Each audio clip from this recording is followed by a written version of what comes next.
lot of challenges out there. And I think as a Marine Corps, we need to be ready to respond to all those challenges.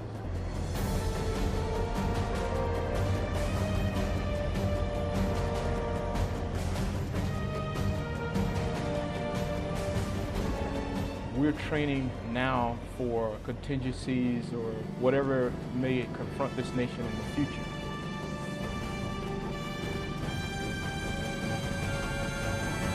When you are a nation that survives off the global commons, then you need a force like the United States Marine Corps.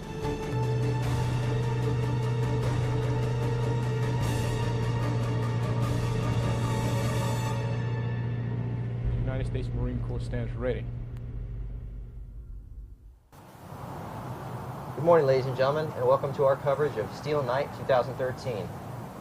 Live here at Red Beach at Camp Pendleton, California. I'm First Lieutenant Chris Harper with 1st Marine Division Public Affairs. Steel Night is a combined arms exercise featuring Marines and sailors from all elements of the Marine Air Ground Task Force, or MAGTF. The amphibious landing we'll be watching this morning will officially kick off Exercise Steel Night, with follow-on training events here at Camp Pendleton and at the Marine Corps Air Ground Combat Center in 29 Palms, California. Units participating in this 1st Marine Division exercise will include infantry battalions from 1st and 5th Marine Regiments, artillery from 11th Marine Regiment, 3rd Assault Amphibian Battalion, 1st Light Armor Reconnaissance Battalion, 1st Comm Engineer Battalion, 1st Tank Battalion, Combat Logistics Regiment 1, Combat Logistics Battalion 5, elements of the 3rd Marine Aircraft Wing, and our Navy brothers of Assault Craft Unit 5. For more on today's amphibious landing and Exercise Steel Night, we now turn to Sergeant Alfred Lopez and his interview with the Commanding General of 1st Marine Division, Major General Ronald Bailey.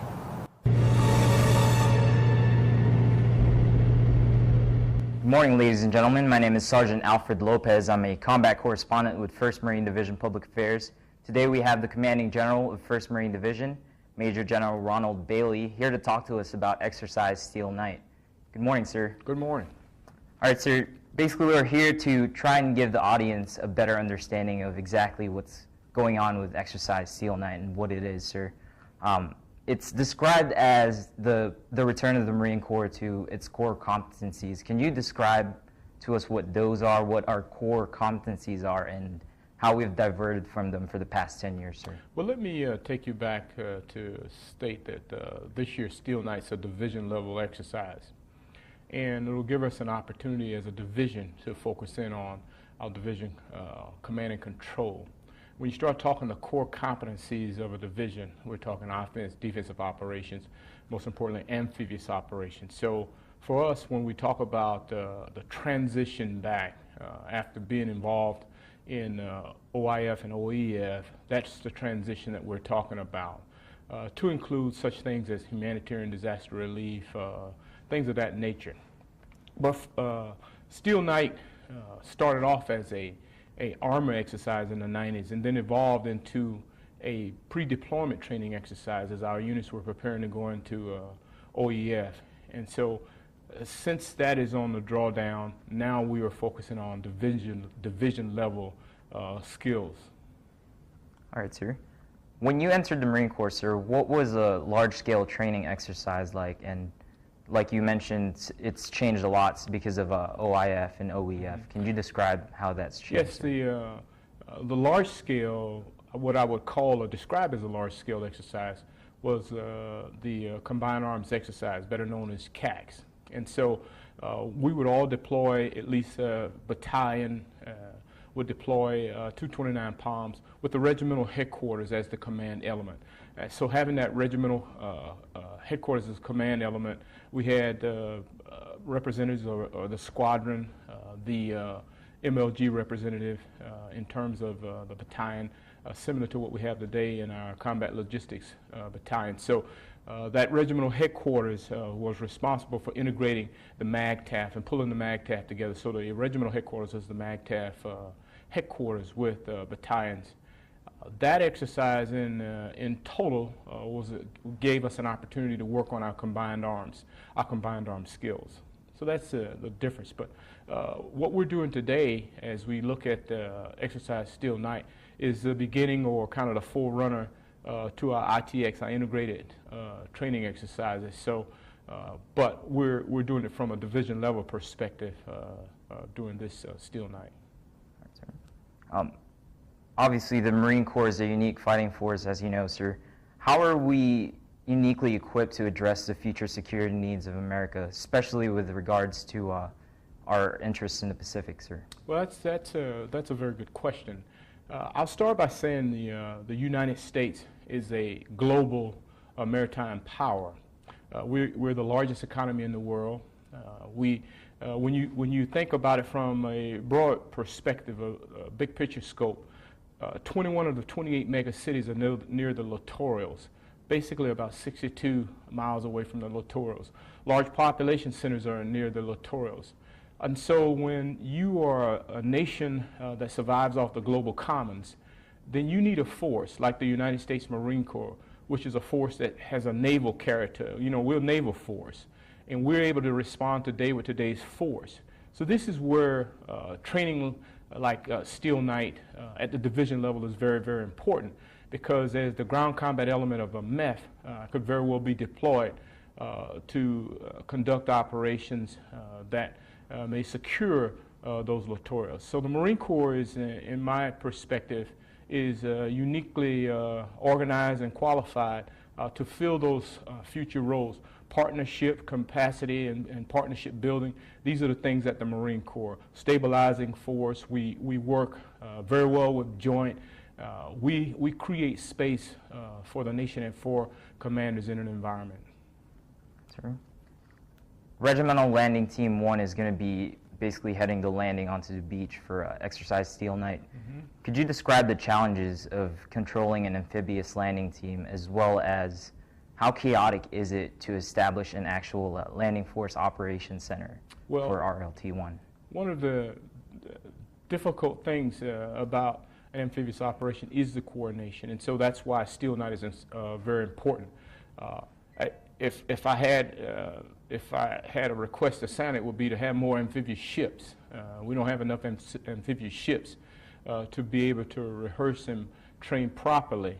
But if I did, if I was king for a day, I would give that entire regimental landing team the capacity or the opportunity to come ashore from our amphibious ships. And so that's in how you organize, how you prepare. So for Steel Night, this will give us an opportunity to train to that. But the most important thing, as I said, in an amphibious operation is the command and control. Having a good command and control allows you to be able to make those changes that are required, or move a force here or there to respond. It gives you that adaptability that you need on an amphibious operation. RLT-1 has been and is a part of 1st MEB. So this gives them an opportunity to train to their core competence and enhance their overall skills in amphibious operations, from everything to the command and control, the ground combat element, the logistics aspect of it, and the aviation aspect of it. All those are critical parts of an amphibious operation, and so creating that lodgment requires that they train to those skill sets. Sir, this year's exercise is going to be in conjunction with Exercise Valiant Mark as well, where the Singaporeans are with 2nd Battalion, 5th Marines. Yes. They're training right now. How are you planning to integrate the Singaporeans into Exercise Steel Night, and why is that important for us? Well, as I mentioned to you earlier when I was talking about the U.S. and it being a global maritime nation, part of what we do as a Marine Corps is that we work with our partners. We build that capacity. A unique strength of the United States Marine Corps, when we're organized as a Marine Air Ground Task Force, as a MAGTAF, is that we have the ability to move from ship to shore. By moving from ship to shore, it gives us an opportunity to, we have a very light footprint. And so as we're building the partnership with our host nations, sharing with them our skill set, and they share with us theirs also, we're able to establish a relationship that we may need or may in the future be a force that's working together, for example, on humanitarian disaster relief. Tomodachi come to mind when you start talking the last HADR type of operation, humanitarian disaster relief type of operation. So when we have the opportunity in an exercise such as Valiant Mark to work with the Singaporeans, that gives us a great opportunity to, one, share with them our command and control, our systems and how we do things, share with them our lessons learned. We have a force of Marines who are combat trained, so we can share those lessons with them and talk to them and show them how we do different things. And then we learn the same from them as we watch how they work through different skill sets and challenges that we have in front of us. Valiant Mark is a very, very good exercise. It's just one of many that we're involved in terms of the partners all over the Asian Pacific region. That's right. Large-scale live-fire exercises were the staple of the Marine Corps during the 1990s, sir. What do you think are the biggest benefits of a large-scale exercise like Steel Night? Well, let me go back and kind of modify that just a little bit. As I said before, we had regimental headquarters that would go out. First Division had, in fact, gone out on large-scale exercise, and even when I was in Second Division, we did some of the same things. And so over the last 12 years, we have not had that opportunity because of the counterinsurgency fight, the COIN fight. The great value and benefit of an exercise of this nature is you get out and you're able to exercise your command and control, and then you're able to more or less stretch your systems, test your systems to make sure that that you can talk to your units. For example, I have 1st Marines here at Camp Pendleton. I have 5th Marines over at 29 Palms. So, you know, that's a pretty broad area in which the division is spread. But most importantly, it gives us an opportunity to work all of our systems, to work our HF, our VHF, our SATCOMs, use data links and CPOF, all those things that we need to control a fight or to look at things across a range of military operations in any theater. That's right. Exercise Steel Night this year is generating a lot of media interest, or more than the previous years. Is there a specific message you want to deliver to the public during Steel Night? Yeah, the message that I want to deliver to the public is that the United States Marine Corps stands ready. When the nation is least ready, the United States Marine Corps will be ready. That's the first thing I would like to pass off to the American public. Then the other thing that I would like to say is that we're training now for contingencies or whatever may confront this nation in the future. And so the Marines and sailors that are involved in Steel Night take a lot of pride in doing that and training to those core competencies as I mentioned earlier. So what I would say is that the United States Marine Corps stands ready to meet the challenges of the future and will be ready when the nation is least ready.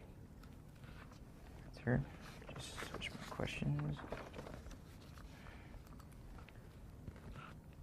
Sir, when you think about the future of the Marine Corps as we move forward in the 21st century, what topics are most on your mind? As I think about the future, the number one thing that comes to mind is amphibious operations.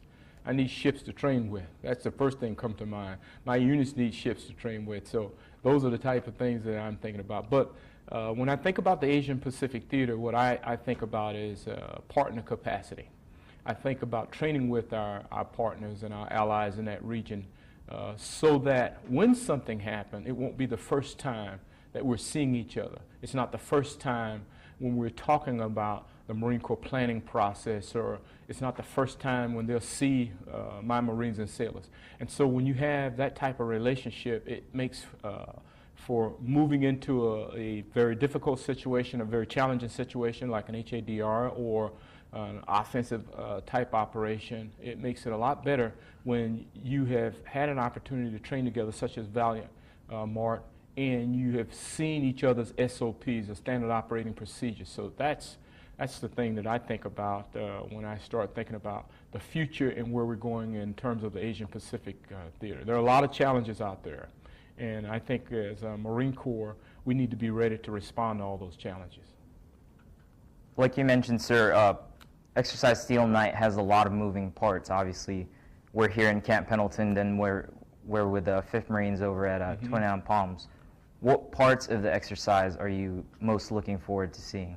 Well, for me, getting down and talking to the Marines, the Lance Corporals and PSCs, because they're extremely very talented, and they know their job, and they take a lot of pride in showing you and demonstrating to you that they know your job. So I'm looking forward to getting out with our battalions. I'm also extremely pleased, and I offer my best to CLR-1 with a large number of assets that they put out in the field. So while we are looking at this as a division level exercise, the elements of MLG, first MLG, CLR-1 that's providing the support that we need, really tremendous support. I mean, thousands and thousands, roughly about 2,000 Marines and sailors from the Combat Logistics Regiment 1.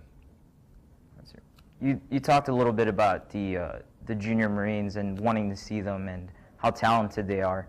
During counterinsurgency operations, sir, those junior Marines were instrumental in delivering the commander's intent all the way down to the lowest level.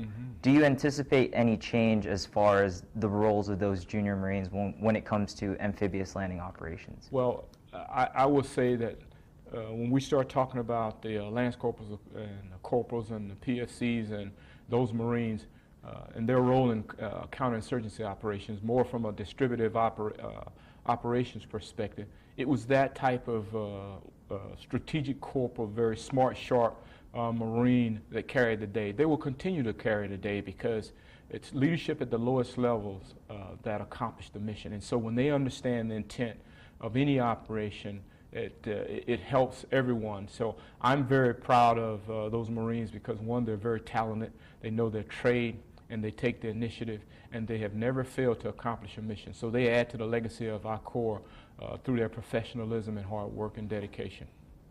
All right, sir. Is there anything else about Exercise Steel Knight or Valiant Mark that you'd like to talk about, sir? Well, I'm very pleased with what has happened thus far, and my bravo Zulu to my staff and to all the commanders and the Marines and sailors for making this a very successful operation. Thank you for your time, sir. That concludes our interview with 1st Marine Division's Commanding General, Major General Ronald Bailey, and our conversation with him about Exercise Steel Knight. Welcome back. That was Sergeant Alfred Lopez with the Commanding General of 1st Marine Division, Major General Ronald Bailey. As we speak, Marines from 3rd Assault Amphibian Battalion are chugging towards the shoreline behind me, and that means it's time to bring out our first guest. He has served on the 11th Marine Expeditionary Unit. He has conducted 3 deployments in support of Operation Iraqi Freedom, and he has served as an amphibious operations expert in military aid in the U.S. House of Representatives. Here with me now is Lieutenant Colonel Howard Hall, the commanding officer of 3rd Assault Amphibian Battalion. Good morning, sir. Welcome. Hello, good morning. Thank you for having me out here today. Sir, we're very happy that you can come out here and share some of your knowledge and expertise with us. And first of all, I'd like you to tell us and the viewers at home, what is the mission of 3rd Assault Amphibian Battalion? Okay, the mission of the 3rd Assault Amphibian Battalion is to provide amphibious lift and battlefield mobility to the ground combat element of the Marine Air-Ground Task Force. Now, put more simply, each vehicle can carry 18 combat-loaded infantrymen or combat support or humanitarian assistance supplies from the ship to the shore to objectives inland and all the way back to amphibious shipping. This is a service-defining capability for the Marine Corps, and it's unique. It is applicable across the entire range of military operations. Like I said, from the low end, humanitarian assistance, disaster relief, through the high end, joint forcible entry operations. Could you give us a couple examples, and the folks at home, could you give them a couple examples of each of these types of operations that your battalion is capable of performing, sir? Absolutely. There are 5 missions. There is the amphibious assault, which is carrying combat forces from ship to shore through a defended beach to taking objectives inland. There's the amphibious raid. A raid is a limited objective assault. The raid would typically just be short in duration, followed by an immediate withdrawal. There is the amphibious withdrawal. This took place in 1993, evacuating UN troops from the coast of Somalia. Okay, there's the amphibious demonstration. We participated in this in 1991. This was a critical part of our mission in support of Desert Storm. Can you tell me a little bit more about that, sir? As I understand it, there was a very large Iraqi force during that their focus was actually turned over to the amphibious capabilities the Marine Corps was providing at that point. That is correct. Because of the amphibious force off of the coast of Kuwait, This forced the Iraqis to move what is estimated to have been 6 divisions to defend against an assault that could take place. The threat of the assault shifted the Iraqi forces away from our main assault, which was on land. And the very last one is operations other than war. In this case, it's humanitarian assistance and disaster response. What is interesting and what a lot of people do not know is in 2005, in our own homeland, in response to the disaster Hurricane Katrina caused, 2 assault amphibian vehicles saved 263 lives in the first 48 hours after that disaster had taken place. Like I said, this vehicle is completely unique, and it is very versatile and flexible in the fact that it can support the Marine Corps' mission across almost the entire range of military operations. Sir, you're absolutely right. That was one fact I did not know about the Hurricane Katrina disaster. That's actually kind of incredible. Well, you know, moving on from there, there's all these capabilities that your battalion brings to the table, all these things they've done in the past, but it really comes down to the Marines and sailors within your battalion that actually make this happen. Could you tell me a little bit about them? Who makes up Third Tracks? Absolutely. I'm very proud of the Marines and sailors who make up the battalion. There's just a little over 1,400 Marines and sailors broken into 6 companies, 5 line companies, 5 companies that operate the AAV, and a headquarters and service company. There are over 36 different MOSs, military occupational specialties, that make up the battalion, but the majority of the battalion is the 1833, the Assault Amphibian Vehicle Crewmen.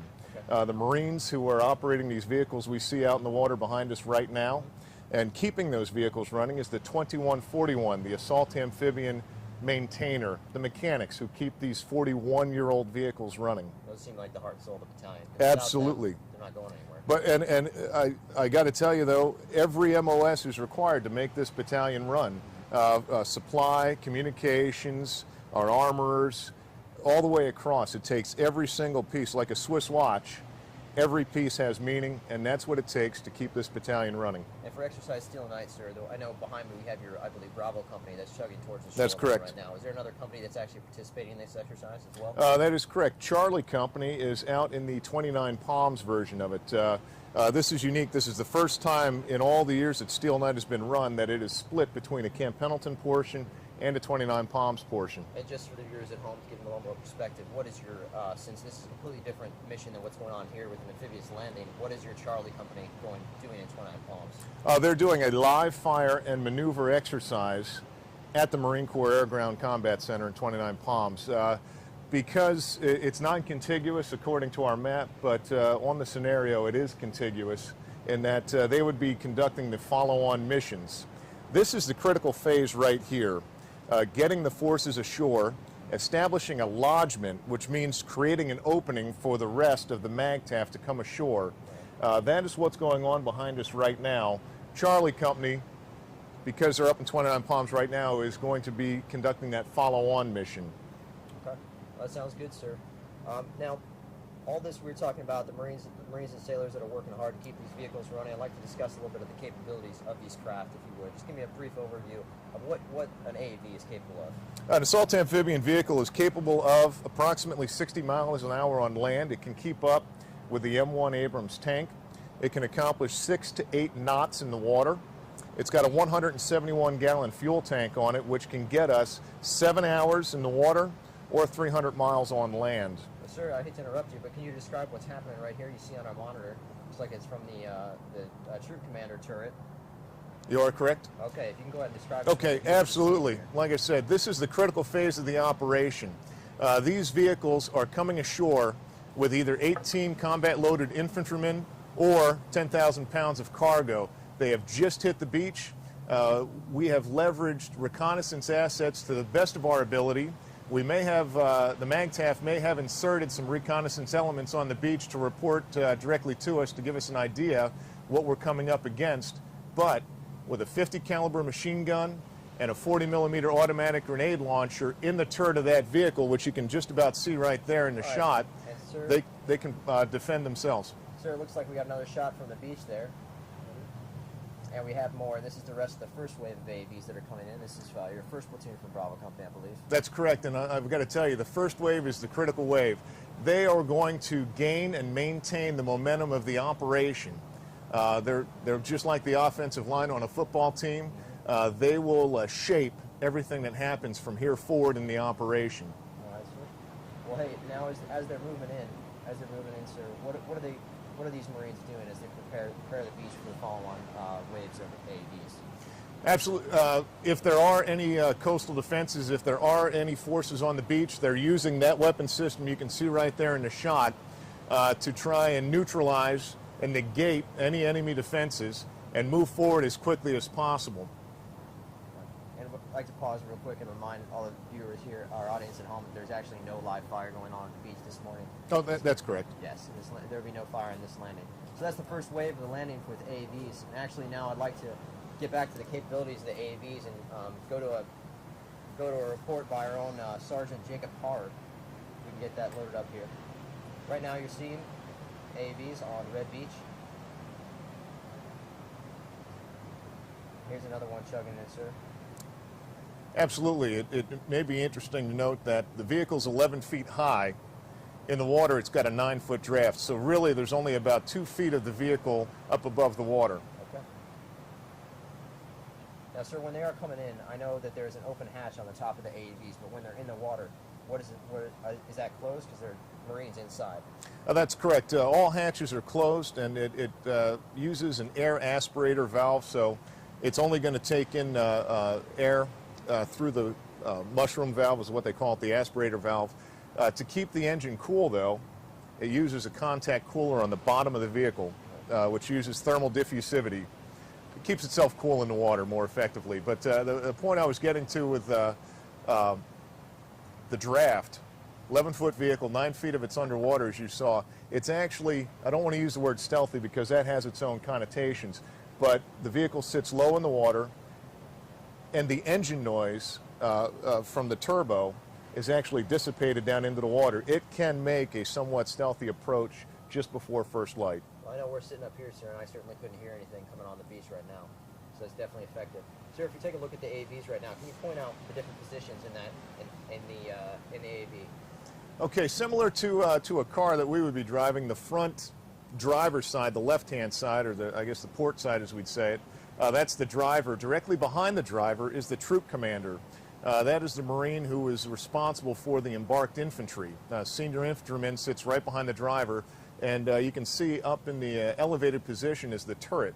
That is the crew chief of the vehicle. He's responsible for the vehicle, employing the vehicle safely, and getting the infantry to where they need to be to execute their mission. And the crew chief on each vehicle, typically what rank is that for the Marine? That's typically a corporal, a non-commissioned officer, so he is responsible for a vehicle that is in excess of $1 million each, plus employing the weapon system, the 50 caliber machine gun and the 40 millimeter automatic grenade launcher, and he's responsible for the maintenance, upkeep, employment, and the safety of that vehicle and that crew. And as obviously a non-commissioned officer, he's been in for a few years at that point. Where would a Marine like that start? Where would he start in the AAV community to get to be a crew chief?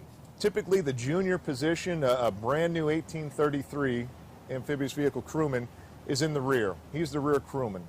Every time these vehicles stop, they take a tactical halt. That is the Marine who goes out and checks the suspension, makes sure that the vehicle's running fine on the outside. He's also responsible for the embarked infantry, making sure they've got their positions in the back of the vehicle and that they are riding safely, and also helping them get out when it's time to dismount and take the objective. The next senior position is the driver. So they go from rear crewman to driver. That Marine has got to go through an awful lot of training on land and in the water. The toughest part is getting on and off of an amphibious ship. That's typically the lance corporal, and if they succeed there and they progress in their careers, they'll make their way up to the corporal crew chief. And that's where that Marine is sitting right there. Absolutely. There's a lot of responsibility as the crew chief. And now each crew chief, how many AAVs are in a platoon, sir? There's typically 12. Okay. A MU platoon that we'd send on the Marine Expeditionary Unit would have 3 more that would have its own communications variant and its own recovery variant. Those are the 3 variants of the AAVs. I hate to stop here real quick, but what is the communications variant? What can that be used for? They all have a common chassis, but instead of one large cargo or troop carrying compartment, that chassis is filled with communications equipment. That provides command, control, and situational awareness for the battlefield commander. The supported infantry commander is going to have a bank of radios, computers, and network connectivity to provide him that situational awareness and that command and control that's vital in the digital battlefield. Well, while we're talking about this command and control variation of your AAVs, now today your Bravo company is out here. Captain John Kim is your Bravo company commander. That's is correct. That right? He's going to be out there in that. Typically, with a landing like this, the company commander would usually be in the command and control variant with the ground forces commander. Is that accurate? It really depends on the scenario and how the supported commander would like to employ his assets. It's really up to the supported commander. A company commander like Captain John Kim would be an advisor, and if the supported commander wants his advisor in that vehicle with him, that's where he's going to be. Otherwise, he's really focused more on the safe employment, the tactical employment of those assets. So that's interesting, sir. And not a lot of people know this. A lot of people do know that the Marine Corps is based on infantry, and everything we do is around infantry. Your MOS and your community is, of course, combat arms, but you're still in support of the grunts on the ground, of the infantry. That's an interesting relationship. If you could just talk about that a little bit more. Well, I've got to tell you, it's a valuable relationship because we have got to understand the infantry scheme of maneuver in their terms in order to best support that scheme of maneuver. This partnership is forged all the way in the beginning of our training, and it's an exercise like Steel Knight that allows us to put it together on a large scale. We're able to conduct these combined exercises. Mechanized infantry is what we call it when we have the infantry on board with us. We can do that at the lower levels, but this opportunity is enormous for us. It puts all those small building blocks together and allows us to reinforce our SOPs, standard operating procedures, and our tactics, techniques, and procedures in a large-scale and dynamic environment. All right, sir. Well, now as you take a look at the monitor, it looks like we have this first wave is in, and they've established pretty good security. They have established security on the beach right now. Now, once the next wave starts coming in, what is the next move for this first platoon? Okay, well, the first wave there, they've got to conduct that initial security. They've got to neutralize any enemy defenses on the beach. And as you see, they're going to start moving forward as those follow-on waves expand that security perimeter, and we can begin bringing in the connectors. The landing craft air cushion is a Navy vessel. It's very fast. It has a tremendous amount of capability, but it can't leave the beach. It also has no actual defenses. It doesn't have any weapons on it. So that's the critical role of the assault amphibian vehicle, to secure that beachhead, to expand that perimeter, and to facilitate the follow-on of combat forces through that perimeter to objectives inland, and also to facilitate the safe landing of the landing craft air cushion, the LCAC, and the landing craft utility, the LCU. Sir, you mentioned the LCAC's landing craft air cushion. They're actually going to be coming in a little bit later here with follow-on forces from 1st Light Armor Reconnaissance Battalion. Take a look at the monitor here. Got some more pictures coming in. Okay, that's the crew chief right there. He's providing the situational awareness to the other vehicles, back to the company commander, John Kim, and he's also communicating that to his supported infantry commander. Now, looking at the crew chief here, I can see weapons in that turret right there. Can you tell the people at home exactly what those are? Again, the one that's closest to us as far as the screenshot is concerned is the Mark 19 40mm automatic grenade launcher. The one on the far side, the right-hand side as the crew chief is looking at it, that is the Mark II 50 caliber machine gun. They are coaxially mounted, which means that with a common periscope, you can sight in both weapons. They don't have independent sights, but coaxially mounted, you can use that same periscope sight to engage targets. So there's one Marine sitting in that turret seat engaging with both weapons. And that's the crew chief, which makes that position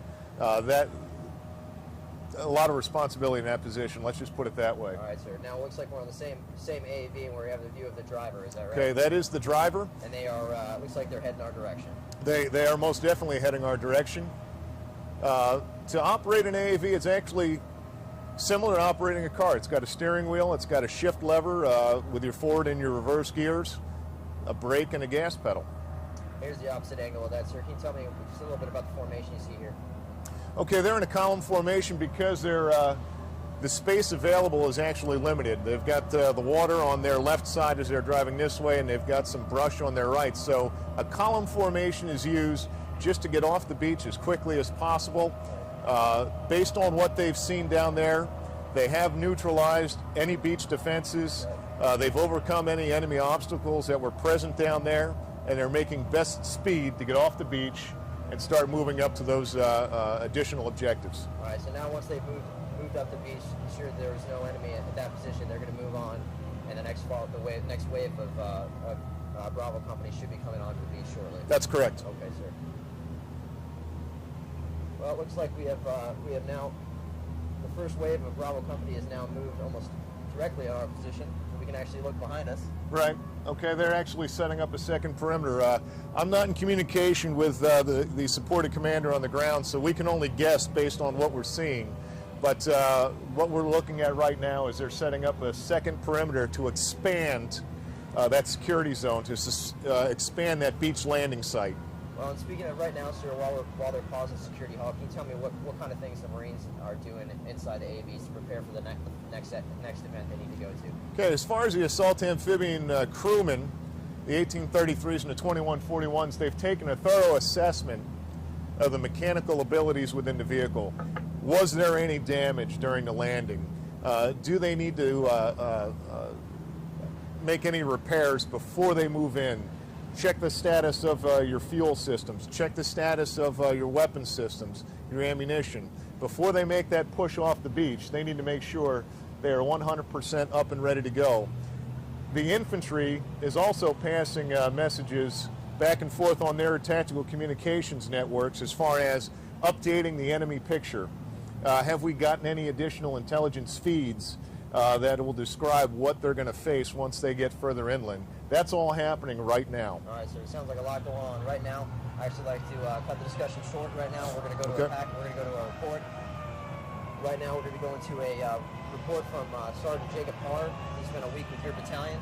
You got to see all the capabilities and everything that goes into make an AAV run.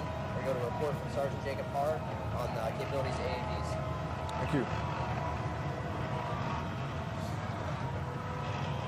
Now they're just showing off.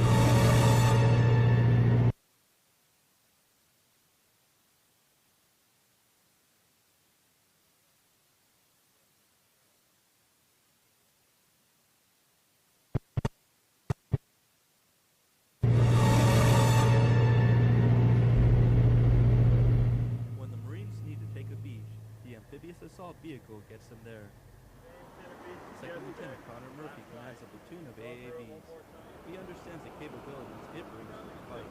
So we can establish a foothold on the beach. Each AAV has a .50 caliber machine gun and a Mark 19 fully automatic grenade launcher.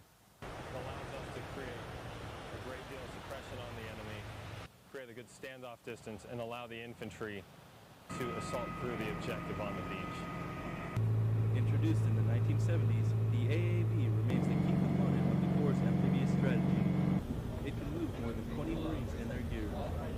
It has several advantages over other troop transports, like helicopters and hovercrafts. We're able to splash in less than favorable conditions. With air assets, they're usually looking at a very narrow scope. That allows commanders greater flexibility in planning an amphibious operation. After landing on the beach, the vehicle can travel up to 200 miles without refueling, giving the infantry the firepower to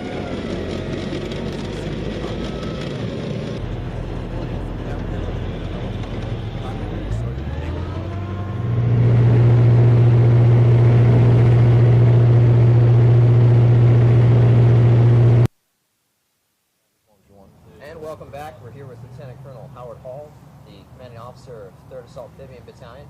Thank you to Sergeant Jacob Parr for that report. And we're going to go back to our discussion on AAV capabilities. And sir, we saw in that report, the one thing I thought was really interesting we didn't get to see today is actually the AAVs disembarking from the amphibious shipping. Could you walk us through that? Tell the folks at home exactly what's that like? Okay, absolutely. We had a chance to talk about the relationship between the assault amphibian vehicle crewmen and the infantrymen. Well, there is an equally important relationship that we form with our Navy brethren. The two toughest things of operating an assault amphibian vehicle is getting onto an amphibious ship and getting off.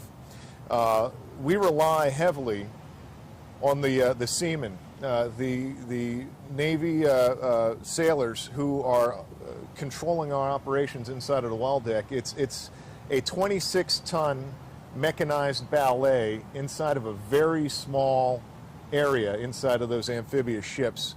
But we have a tremendous relationship with the Navy as far as preparing the vehicles. That would have happened probably about midnight, with the refueling the vehicles, preparing the vehicles, staging the vehicles inside of the well deck of an amphibious ship, red lights on, and then just before first light, we see the ramp go down. It's the stern gate, actually. The stern gate goes down. They point us in the right direction toward our objective beach, and the red lights turn green, and we begin launching those vehicles. And again, 26 tons moving in a very confined space. There's a lot of adrenaline pumping at that moment, and they actually flood the well deck of the ship. They get about 3 feet of water in the back of the ship that allows us to float our way out. Well, and we're talking about this well deck. Exactly how big is a well deck, and how many of your AAVs can actually fit in there at one time? Well, it depends on the class of the ship, but typically we can go 3 vehicles across, so 3 vehicles side by side, and launch one at a time. But depending on how much space is available, we prefer to do 2. Okay. And we just launch in tandem, one left, one right, about 15 to 30 seconds apart. And if that wasn't complicated enough, as I understand it, you launch before first light, sometimes right. Ships in pitch black. How does that work? How can your Marines drive in those kind of conditions? Again, it takes a lot of training, a lot of practice, but what's happening is the ship that's in charge is called the PCS, the Primary Control Ship. Inside of the ship itself, there's something called the CIC, the Combat Information Center. And using a radar, they will track our movements. And so as the radar spins, they'll see where we are in the water compared to where we're supposed to be in the water, and they will call us on the radio and provide guidance. Left, right, speed up, slow down, to get us inside of a boat lane that's about 500 yards wide. And that boat lane is cleared of mines or any type of obstacles. So they will steer us into that boat lane to get us into Center Beach, to get us into that landing that we just witnessed about 15 minutes ago. Now this morning, when it was pitch black out here, before the sun came up, both you and I were out here watching as your AAVs chugged out in the water. It was dark. Are they using any kind of night vision equipment when they actually do these kind of movements at night? Could you explain that? Absolutely. There are night vision devices mounted inside of the vehicles. Driver enhancement display, a thermal sight inside of the turret, and we combine that with our own handheld night vision goggles. And they may use that. They'll use anything, ambient light. But as far as navigating, it's hard to do in the water. There are very few visual references, especially in the pitch black. That's why we completely rely on the United States Navy, on the primary control ship, to give us those vectors, to give us that guidance to get us in. So it sounds like a lot of stuff that goes into these, actually making these things run. We have a tremendous amount of capability that we've already talked about and that we've actually seen, going on the beach behind us right now. Right. What I'd like to get into is the Marines and the sailors and all the work they've actually put into making these machines run. I understand there's a ton of maintenance that actually goes into that. Could you tell the people at home a little bit about that? Absolutely. It's a very large vehicle. Like I said, 26 tons, 525 horsepower Cummins turbo diesel engine in a chassis that's 41 years old. So it's late. Some wear and tear going on. It's 1960s technology being driven by 1990s vintage Marines. So I've got to tell you, the professionalism that these Marines display every single day is truly impressive. This is a large-scale exercise, there's no doubt about that, but to make this happen the way it is right now, they've got to put the heart and soul into their work every single day that they're out there. And on a daily basis, how much maintenance actually goes into these kind of things? The general guideline is 4 hours of maintenance for every 1 hour of operation. Wow. That's a general guideline. That's pretty incredible. Well, as I'm getting a word in my ear here, I think we actually have another report from Sergeant Jacob Hare discussing all the maintenance that actually goes into these AAVs. So right now I'd like to cut to that report from Sergeant Jacob Okay. Herron.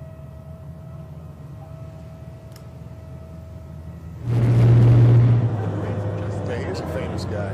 They're preparing to go out to sea, and that means maintenance. It's called an amphibious assault vehicle. In layman's terms, it's pretty much a tank that goes in the water. They're used for transporting infantry from naval ships to shore for assaults and things like that. Weighs about 56,000 pounds. Pretty large tank. The AAVs typically means Marines will secure and tighten up any loose bolts. If a piece comes off while at sea, a tiny hole can cause thousands of gallons of water to flood into the vehicle, enough to sink it. AAV mechanics are As maintainers, our job is to ensure the vehicles can continue training anytime something breaks down. We've got to assess the situation, identify what we need to fix it, and get the vehicles up as best we can so they can continue training.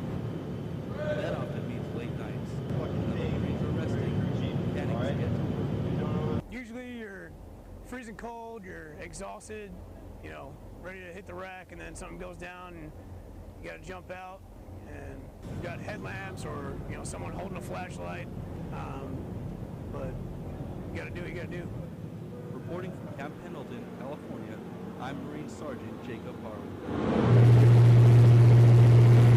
Welcome back to our live coverage of Exercise Steel Night on Red Beach here in Camp Pendleton, California. I'm Lieutenant Harper, still sitting here with Lieutenant Colonel Howard Hall, the commanding officer of 3rd Assault Amphibian Battalion. And sir, we just saw a package from Sergeant Jacob Harper on the maintenance that goes into these AAVs. Now, some of the stuff that we were watching here, and the folks at home might not necessarily know, is these are actually tracked vehicles. They're in Yes. the water. They're like tanks in the water, so they actually have tracks when they're on land. Can you talk about that a little bit? That's it. Like I said, it's a unique vehicle. It adds to the complexity of maintaining it, but in the water, it's propelled by a water jet impeller, similar to a jet ski. That it'll suck the water into a bell housing, and an internal prop will compress it and force it out the back. That's what propels it forward. On land, Right. it's got tracks. Now I got to ask though, Yes. how much more powerful is this than a jet ski? Because I don't think people at home are going to try to be able to hop in on their jet ski and move through the water, move this much weight through the water. No, I'm not sure how many horsepower a jet ski has, but this has the 525 horsepower Cummins diesel engine, providing all of that thrust to get 26 tons, a 26-ton block Right. straight through the water.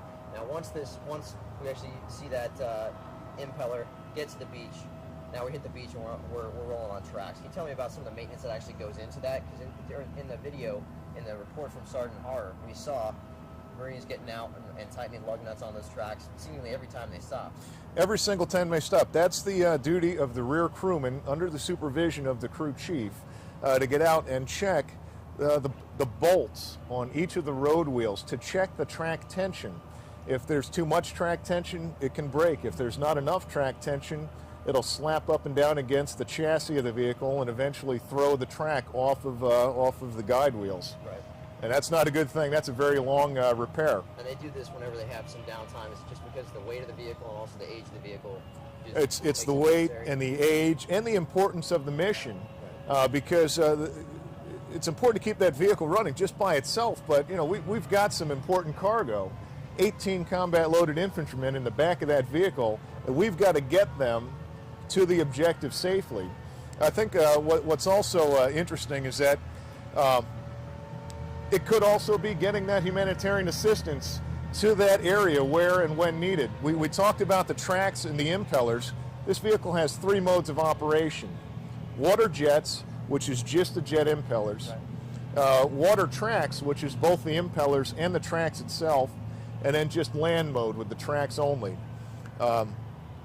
That kind of versatility is what allowed us to save all those lives in the aftermath of Hurricane Katrina, because employing the jets and the tracks at the same time, we can go through bodies of water, we can climb over crumbled infrastructure, fallen trees, fallen power lines, broken walls. This vehicle can go across a 6-foot span, it can climb a 3-foot vertical wall, and it can do so just on the move. And those kind of things have been put to use not only, as you said, humanitarian operations, but traditionally non-amphibious areas of places like Iraq, like the initial phase of Operation Iraq. Absolutely, yeah. We can operate. History lesson on that. Absolutely, we can operate in a riverine environment as well. With this vehicle was the prime mover for the infantry during the initial assault in 2003, the opening of Operation Iraqi Freedom. In a number of cases, our adversaries had knocked down some bridges to try and slow down or halt our progress. There were a number of occasions where this vehicle right here just simply went straight across the water, crossing that body of water, whether it was a reservoir or a small river. This vehicle can just continue on. Well, sir, you know, right now I'd like to see if we can actually switch the picture-in-picture here to see what's actually going on the beach. See if you can describe the scene right here. See what the folks at home are seeing right now. Okay. At this point, they've gotten to one of their intermediate objectives on the beach. They've gotten part of it secure. The ramp is down, so the infantry is out.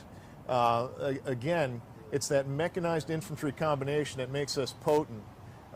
Using the periscope sights inside of the turret and the radios, we're communicating with the infantry and taking a look at the situation as it unfolds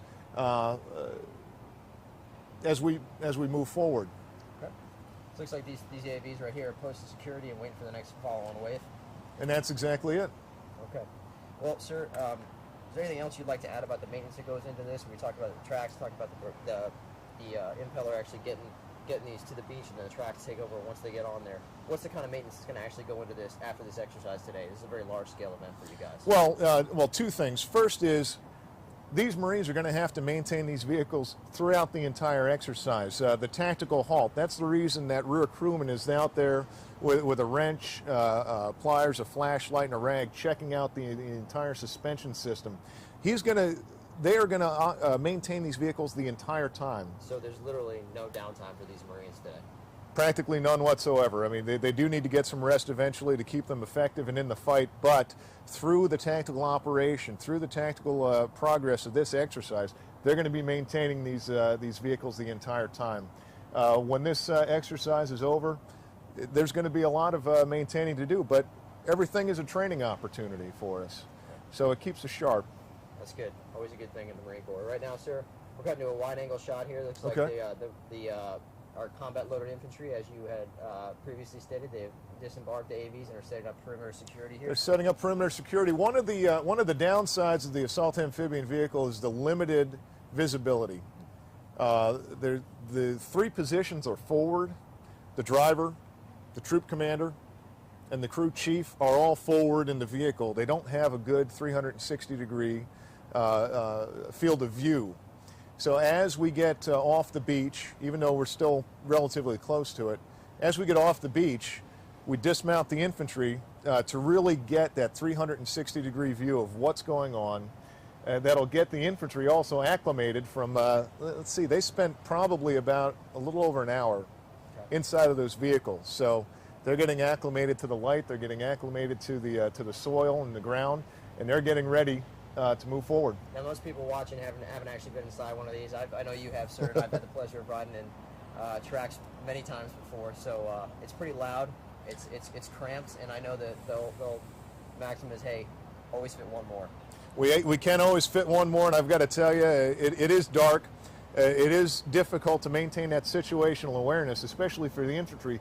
They're not sure what they're going to get out and see as soon as they land and debark. And so that's, again, the purpose of the rear crewman, who's listening in on the intercom system, and he can describe what's happening to those infantry who are sitting there waiting to get off the vehicle and get into the fight. And yeah, it's loud. It can get smoky a little bit sometimes, depending on the ambient temperatures outside. It's either going to be cold on the inside or hot on the inside, but a bad ride's better than a good walk any day. That's true. And now the infantry Marines may have hopped out of the AVs, and obviously they've lost a little bit of protection, a little bit of cover from that. But I don't think they're complete. They're not completely out in the open, mainly because of the main guns on those AVs. Right. They're in the area, and again, with that 50 caliber and that 40 millimeter system on there, they can receive direct fire support from that vehicle. So they're off the vehicle, but they're pretty close, and if they need to move, within moments they can be back in that vehicle and on the move.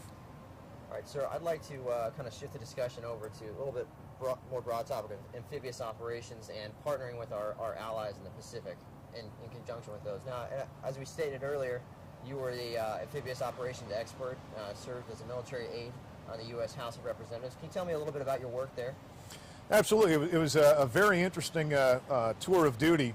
I was the military legislative aide was the exact title, and in a lot of ways we just helped members of Congress bridge that gap between what was happening in the Pentagon and what was happening on Capitol Hill. We were translating, so to speak. I mean, we have a certain jargon. We have a certain way we speak to each other inside of the Department of Defense, and our job was to be able to bridge that gap with members of Congress, and also do the opposite. Also, there's a certain way that information travels around Capitol Hill, and our job was to help translate that back over to the Department of Defense and really serve as that liaison in between. What was very rewarding about that was having access to that information and being able to play what I think was a pretty critical role in doing so. The payback tour, so to speak, was at the Marine Corps Combat Development Command in Quantico, Virginia, assisting in preparing congressional testimony for the Deputy Commandant of the Marine Corps at the time. And one of those documents was a hearing on amphibious capabilities. Right. Well, we have you moved you worked as an expert on amphibious operations during that time, and now here you clearly still bring that expertise to the table every day here at work. A big part of our job now at the Marine Corps is partnering with our allies, especially Absolutely. as we shifted towards the Pacific. Here on Camp Pendleton right now, actually, as part of Exercise Steel Night, Marines with 2nd Battalion, 5th Marines are working with the 3rd Singaporean Guard on Camp Pendleton as part of Exercise Valiant Mark. It's an annual exercise that they do every year between the 1st Marine Division and the Singaporeans. Sir, can you just talk just a little bit about how important this partnering piece is with our Pacific allies and in relation to your amphibious capabilities as well? Absolutely. As we discussed earlier, as we shift out from Operation Iraqi Freedom and Operation Enduring Freedom, we have reset ourselves to engage, respond, and project. The amphibious capability is, I believe, critical to all three of those missions: engage, respond, and project. As far as the engagement goes, as we lose access, so to speak, we have fewer forward bases. It's just a fact. We may have to create access in a certain area. Our amphibious forces do that, but prior to that, through security cooperation and assistance, through bilateral training with our allied partners, we can certainly facilitate this strategic realignment in the Pacific. One company, like I mentioned, we've got 5 line companies in the 3rd Assault Amphibian Battalion. Right. One company is in a constant rotation over to Okinawa, Japan as part of the unit deployment program. Okay. And from that position, they conduct a number of bilateral training exercises with the Japanese, with the Filipinos.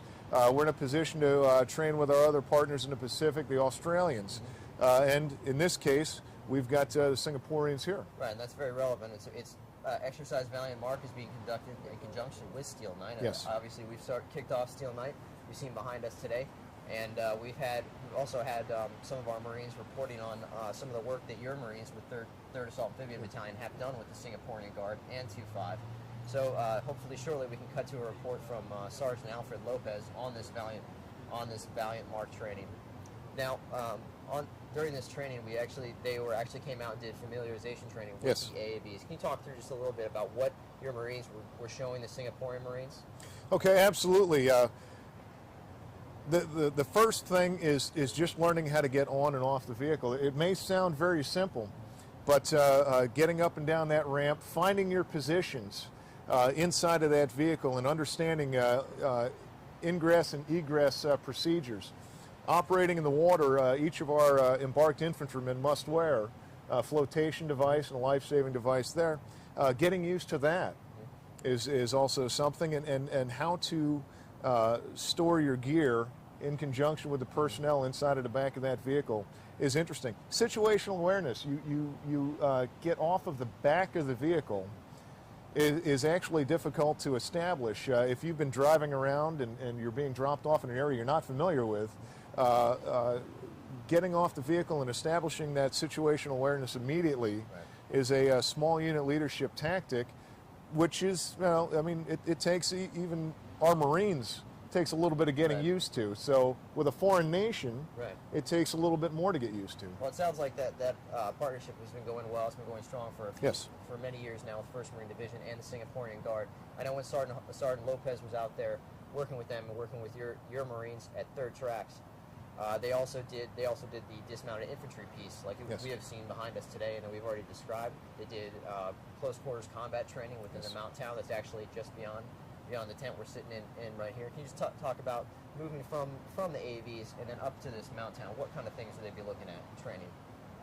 Okay, it's the integration piece is exactly what you're right. So as far as the dismounted infantry, it's getting used to having those fire support assets right there, knowing how to call for them and knowing how to coordinate them into the scheme and maneuver. That takes quite a bit of training to do it and do it safely and effectively. Also understanding that with the capabilities inside the AV, you can call in additional air assets or indirect fire assets. That takes quite a bit of training. All right, sir, it looks like we got, right now it looks like these Marines are unloading, moving some gear to a different position as everybody else has applied security on the beach right now. Looks like they're moving on to the next phase, and just about now it looks like the last of your waves are hitting the beach.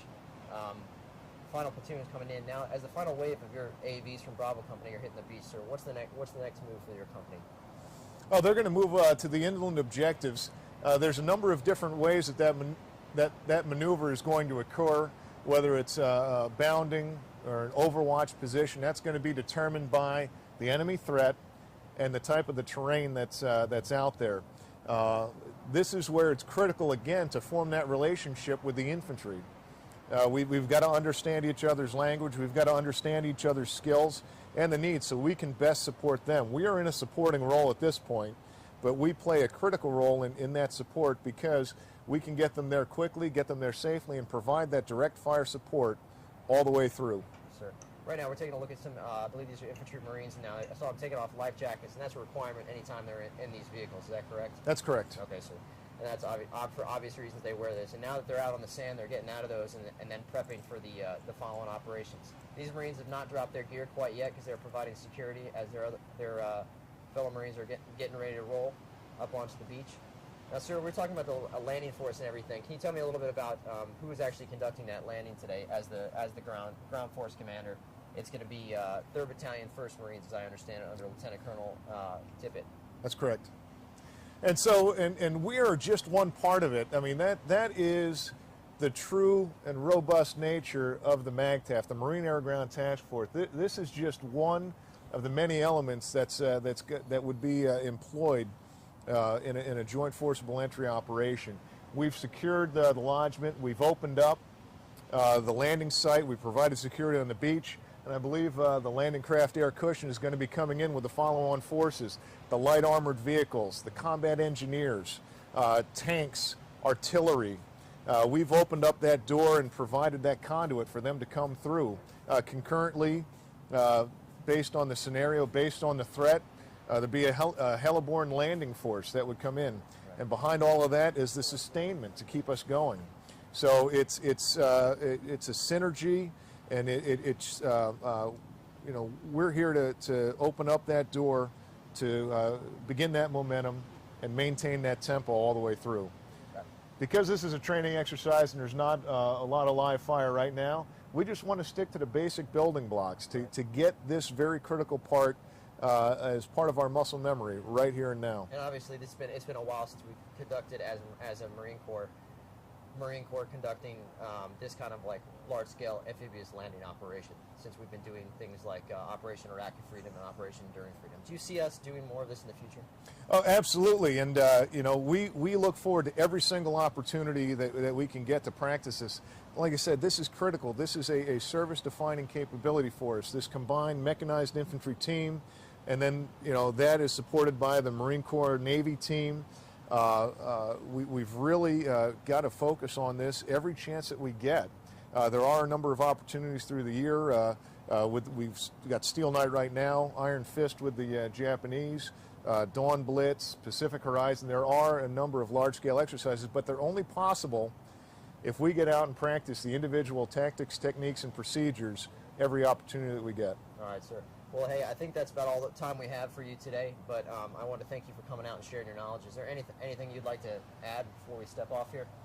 Just one last thing, if I can. I've got to tell you, I'm immensely proud of the Marines and sailors who put the hard work and effort into this every single day and make it look as seamless as it is right now, because there is hundreds and hundreds of hours of preparation and training that go into these exercises to make them come off this way. Very proud of the Marines, and I'm excited about the opportunity to come out here. Well, sir, thank you for taking the time today and sharing some of your knowledge and expertise on amphibious operations. But that's about all the time we have for you. It's good to see you, and hopefully we talk again. Okay, thank you very much. Appreciate it.